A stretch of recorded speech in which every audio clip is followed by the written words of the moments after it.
ಸಾಹಿತ್ಯವೂ ಕೂಡ ಈ ಪಠ್ಯ ಪುಸ್ತಕಗಳಲ್ಲಿರುವಂತಹ ಸಾಹಿತ್ಯ ನಿಮಗೆ ಏನಾಗಬೇಕು ಅಂತಂದ್ರೆ ಅದು ಸ್ಫೂರ್ತಿ ಆಗ್ಬೇಕು.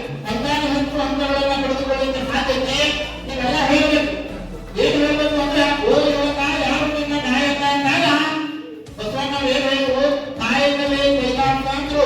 ಪ್ರತಿಯೊಬ್ಬರು ಕಾಯಕ ಮಾಡಬೇಕು. ಯಾವ ಕಾಯಕ ಮಾಡ್ತಾನೆ ಅದು ದೊಡ್ಡ ವ್ಯಕ್ತಿ ಆಗ್ತಾನೆ, ನಾಯಕ ಆಗ್ತಾನೆ. ಕಾಯಕ ಅಂದ್ರೆ ಕೆಲಸ, ಅದು ಬರಿದಿರ್ಬೋದು, ಓದುದಿರ್ಬೋದು, ಇವತ್ತೇನೋ ಕ್ರೀಡೆಗಳಲ್ಲಿ ಪಾಲ್ಗೊಳ್ಳಿರ್ಬೋದು, ಎಲ್ಲ ಏನಪ್ಪ ಅಂದ್ರೆ ಕಾಯಕ.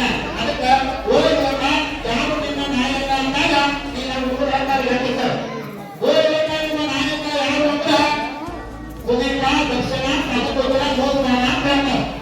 ಹೇಗೆ ಹೇಳೋದ್ರಿಂದ ಗೊತ್ತಾಗಂಗಿಲ್ಲ. ಓದುವಾಗ ಯಾರು ನಿನ್ನ ನಾಯಕ ಅಂದಾಗ ಕಾಯಕವೇ ನನ್ನ ನಾಯಕ ಅಂತ ಹೇಳಿ ಯಾವಾಗ